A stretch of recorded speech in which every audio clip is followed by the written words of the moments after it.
Lisa and Kevin are here with me. Kevin, your reaction to that draw? Listen, I think it was Matt Doherty interviewed yesterday, the day before, said this is a must-win. We have to win this game. I know the manager didn't quite say that, but it was. Not in just the context of trying to qualify for a World Cup, but for everyone, for fans, for us watching it, for the group, for the manager, and for his future ambitions to manage his country. You know, we've taken 1 point from Luxembourg and Azerbaijan at home, and that's just not acceptable. Lisa? Yeah, look, I think it's, we probably came into this game with high hopes after what we'd seen against Portugal, and the key thing is about carrying that performance into a game like this, because I don't think you don't get currency from glorious defeats against big teams if you cannot put smaller teams away. And that's the bottom line. Ireland haven't been able to put away Luxembourg and Azerbaijan at home, and that's a bigger problem than not being able to beat Portugal away. But how do you compare, say, this performance, and I know the result is different, to the Luxembourg game? Was this a much better Irish performance than Luxembourg? Look, the performance levels are better, but in attack. And I have to stress, because there are two different parts of the game, in possession and out of possession.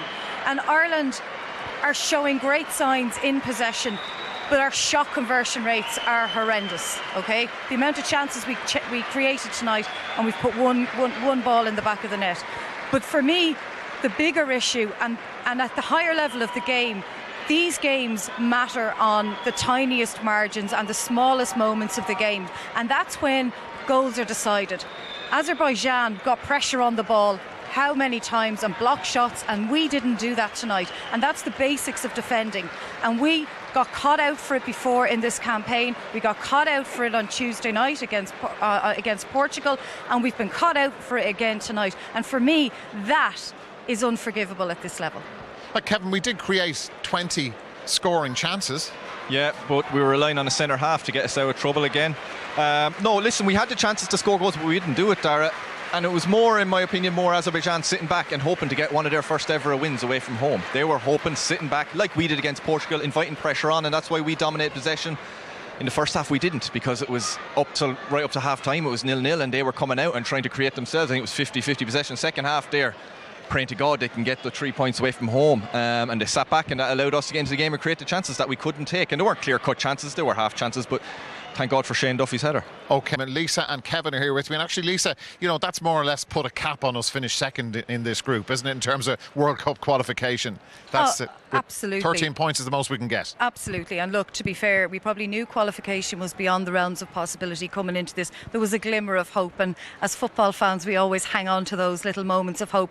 But the reality is, look, this is a results business, regardless of you talking about development and style of play and all the rest of it. It is still ultimately a results business, and Ireland are not going to qualify because our results just haven't been good enough.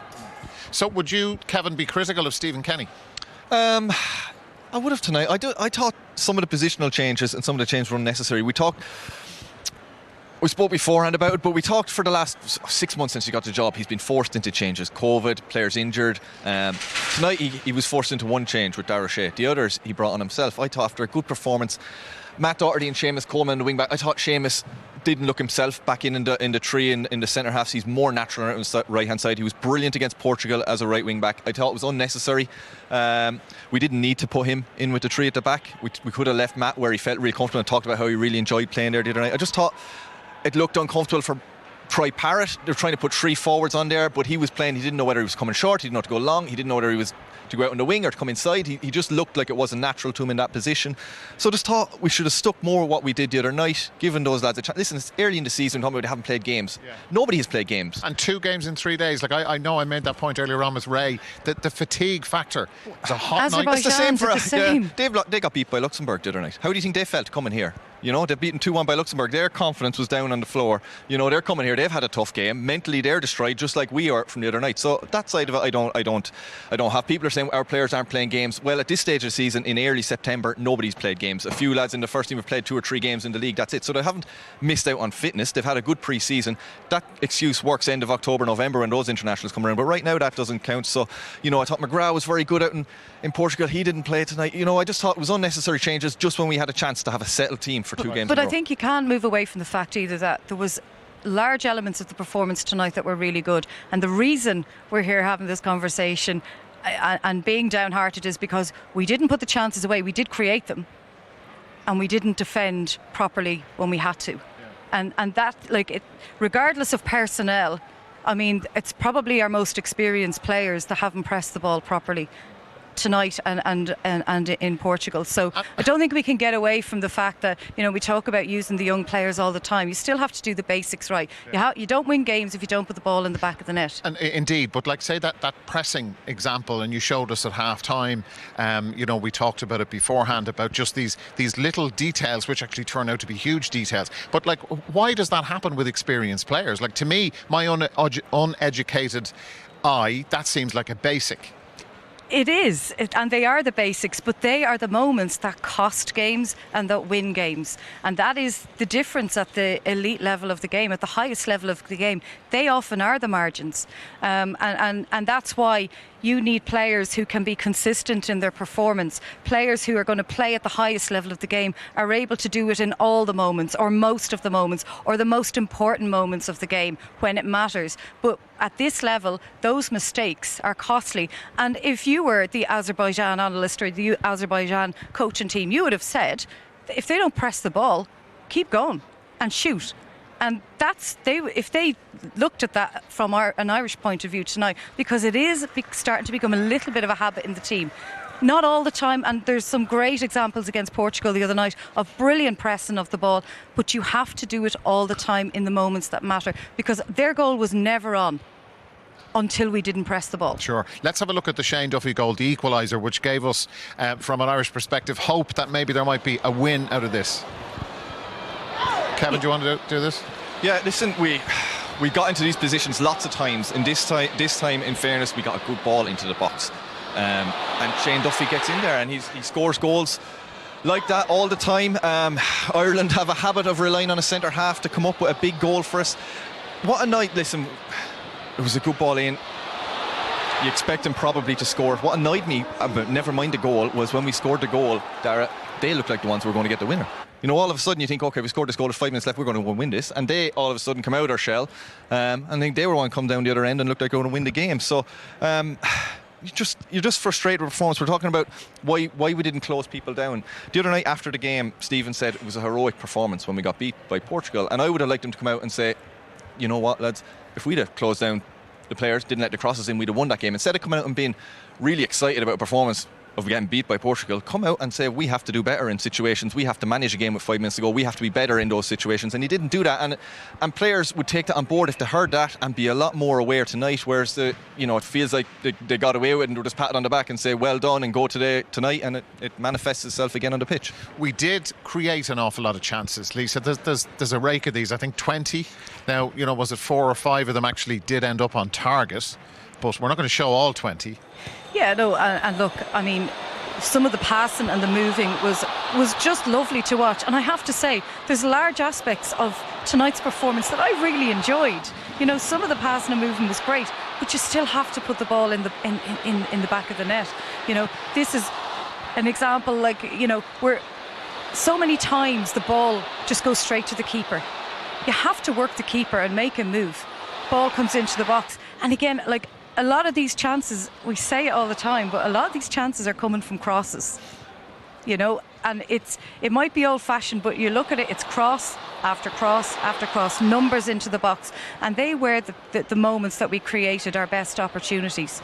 Again, another one into the box, picking up the seconds, but look at the pressure that they get on the ball, numbers around it, getting that pressure on. But was that always the crosses, cross after cross after cross, the way you described it? But that was always likely with them kind of just flooding the middle of the pitch, the penalty area. We had a lot of numbers in there. Yeah, and listen, in the first half we were very good at it. In fact, when we started the game, we got great joy out of moving them, sending the ball to one side and then hitting the diagonal ball and getting those switches of play, and it really did open them up. But then they just got more and more compact, more and more narrow, and they just sat in tighter.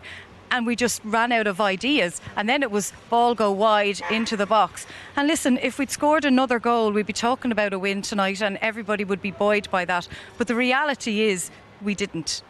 Sure, for sure. And like with all those chances created, I'm going to make you blush now, Kevin. We don't have in that team, like Adamida has massive potential and has played really well over the last 2 games. We don't have a Kevin Doyle, a Robbie Keane, a Niall Quinn, a Frank Stapleton, and they don't grow on trees, as you well know. No, listen, Adamida will be disappointed tonight. I think he had the chances to score. A number of players had chances to score. Callum Robson made a difference when he came on. Again, he snatched at a few chances. We're never going to have a Robbie Keane. People are saying we don't create a Robbie Keane. He was a freak. He got, I don't know how many international goals. It was 68 60 something. Like, it was a freak for any country, never mind Ireland. So we can't be relying on that, and we have to do the best with what we've got. Yeah, he summed it up perfectly. A frustrating evening. At least I suppose, when you look at the bigger picture, we've spoken about, the fact that we don't have another Robbie Keane, in Kevin Doyle, all those names I mentioned, to 20 goals for their Ireland career and more with Robbie. But the one thing I suppose we did reference at the start of the night was it was important to build on all the positives from Portugal. This is kind of a momentum breaker now, isn't it? Even though, okay, we did battle back and get a draw, but they're 112 in the world.